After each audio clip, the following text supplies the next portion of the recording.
How do you get along with human nature?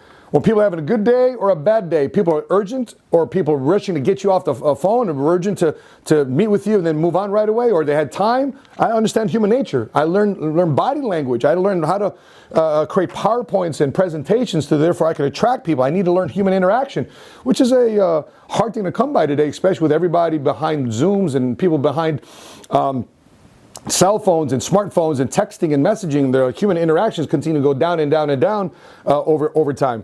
The second thing here is basic financial money 101. That's another major skill I needed to be successful in, is basic knowledge of money, basic budgeting, basic understanding of financial statements, basic insurance 101, understanding 401ks, retirement plans, basic articulation and vocabulary of this category. Nothing fancy, nothing crazy, but basic financial money 101, which a lot of people don't have to begin with, which blows my mind away. By the way, would you agree with that? That a lot of people are lacking financial literacy?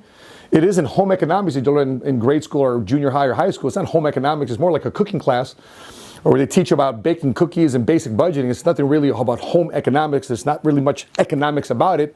But the real life, adulting and the reality of paying bills and raising a family, well, that will teach you a financial money 101. But sadly, with the bad experiences of money, not necessarily the good.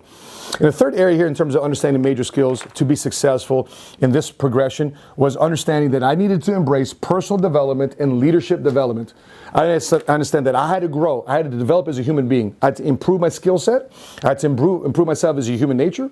I was growing, or I was dying inside as an individual. I think there's a famous saying from Martin Luther King. He says, most people die at 25. They just get buried at 65. Why? Because they didn't commit to personal development.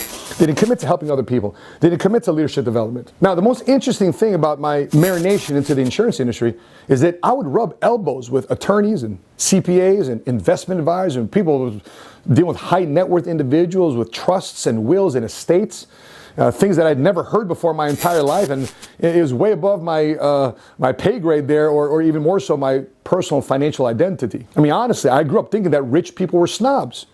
Why? Because I wasn't raised around rich people. I mean, were you raised by a rich person? And what did you think about rich people? What I found out by rubbing elbows with a lot of these folks is they were more not necessarily snobby, they're more like elitist type thinking. But if you ask the right questions, you got to get to know them, and you engaged your people skills, and you asked the right type of questions, they were more than happy to share with you their experiences and their thoughts and their progressions about some complexity that went on in their career. Now, once I began my career, I started to realize the major financial impact we would make as insurance professionals in people's lives. Some of the books that I read initially in my career was Rich Dad, Poor Dad, The Cash Flow Quadrant, and Rich Dad's Guide to Investing. Major books that impacted my life. I started to embrace and love the fact that when most people would have a financial catastrophe, a major change in their lives, that we would be there with a check to reduce some of the pain and suffering they were going through. We couldn't reduce or eliminate the loss they were suffering through, but we can definitely lessen the burden.